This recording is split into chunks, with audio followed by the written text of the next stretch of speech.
آپ ہی بتائیے اور کیا ہے ان مساجد کے محرابوں کا ایک حصہ آج بھی مسلمانوں کی نمازوں کے لیے مختص ہے، مگر رونا تو اس بات کا ہے کہ اس گئے گزرے دور میں احد پہاڑ جتنا کلیجہ کون لائے، کہاں سے لائے کہ جب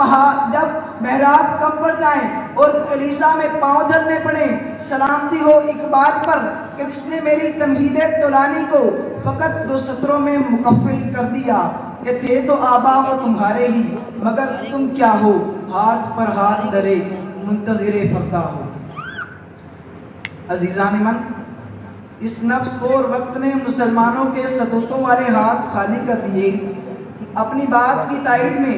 قرون اولا کی اس گھاٹی کی بات کروں گا جب امام اعظم ابو حنیفہ رحمۃ اللہ علیہ کچھ سوچ کر عہدہ قضا کو رد فرما دیتے ہیں۔ امام احمد بن حنبل رحمۃ اللہ علیہ قرآن کی تخلیق کی تردید کا خمیازہ اپنے بڑے بدن پر کوڑے کھا کر ادا کرتے ہیں۔ مجدد ملت ابن تیمیہ کا جیل سے نکلتا ہوا جنازہ کیا اس بات کی تصدیق کے لیے کافی نہیں کہ زندگی اتنی غنیمت نہیں کہ جس کی خاطر عبد کم ظرف کی ہر بات گوارا کر لیں؟ جناب والا، دور کہاں جانا، آپ کو ہندوستان کے اس مرد کلندر کا قول تو یاد ہوگا جو یہ کہا کرتا تھا کہ شیر کی 1 دن کی زندگی گیدڑ کی 100 سالہ زندگی سے بہتر ہے۔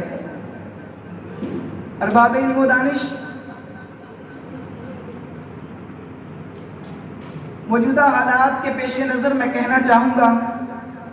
کہ غیبی مدد فلسطین و حماس میں نہیں آئی، کشمیر و بابری مسجد میں نہیں آئی، حیدرآباد میں نہیں آئی۔ غیبی مدد تو جنگ بدر میں آئی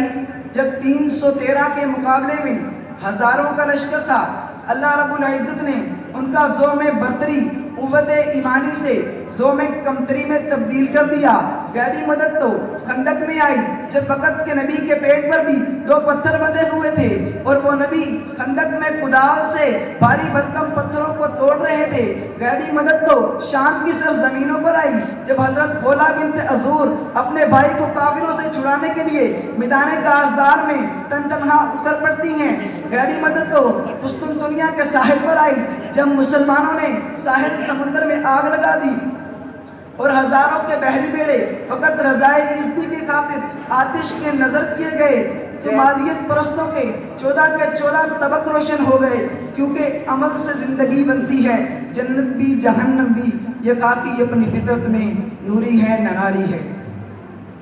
سامعین محترم،